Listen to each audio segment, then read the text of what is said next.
Hello literacy lovelies, this is your instructor Kate Mulcahy, and this screencast is about annotating. So as we kind of just went over, annotating is basically the metacognition of the reading world. What you want to do is get your students thinking about their reading so that they don't zone out and read 3 pages and have no idea what they're reading.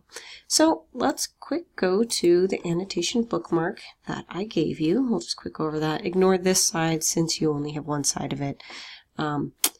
The annotation bookmark basically just has 7 different types of annotations that you and your students could possibly do. This is not an exhaustive list, so if you think of anything that works better for your content area or for your teaching style, feel free to add some. These are just some common ones. So there is, like I said, 7. There's connect, predict, question, visualize, summarize, react, and infer. Some of these are more academic than others.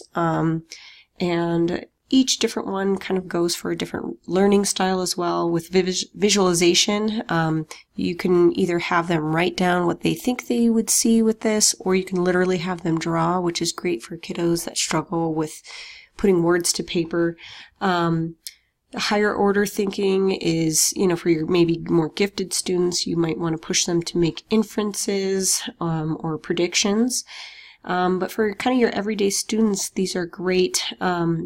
Struggling students, I highly recommend summary. It's a great way to have them kind of try to remember what they read. And the more they struggle to remember, the more frequent you should push them to do a little summary. So basically, just to give you kind of a taste of what this looks like, I got a random article that I thought was appropriate for teachers since we're always sick because our kiddos sneeze on their homework and then hand it to us. So this one is about jet hand dryers, and it says jet hand dryers are basically germ cannons, studies find. So that's the title, and to start off with annotations, I might highlight it, especially this part, because I think that's pretty important. I'm going to highlight that to kind of show that I thought it was important, but something that I really want to kind of hammer home for you guys and for your students is that highlighting or underlining is never enough when it comes to annotations. And for this class in particular, when I ask you to do any annotations for your text throughout this quarter, I will not be giving anybody credit if they just underline or just highlight. You need to take that next step and annotate. So what that looks like in the digital world, I can just put in a comment and I will scroll up, and over here it allows me to make an annotation. So really I'm just going to write down, in this case, a reaction. I really don't care if you highlight or label what you're actually annotating.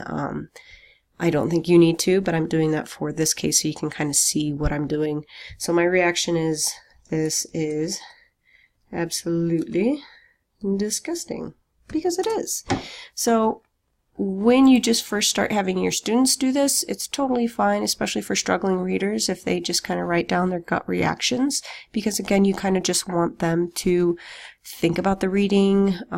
It will give them a more emotional connection to the reading, which will help them better understand it, better remember it.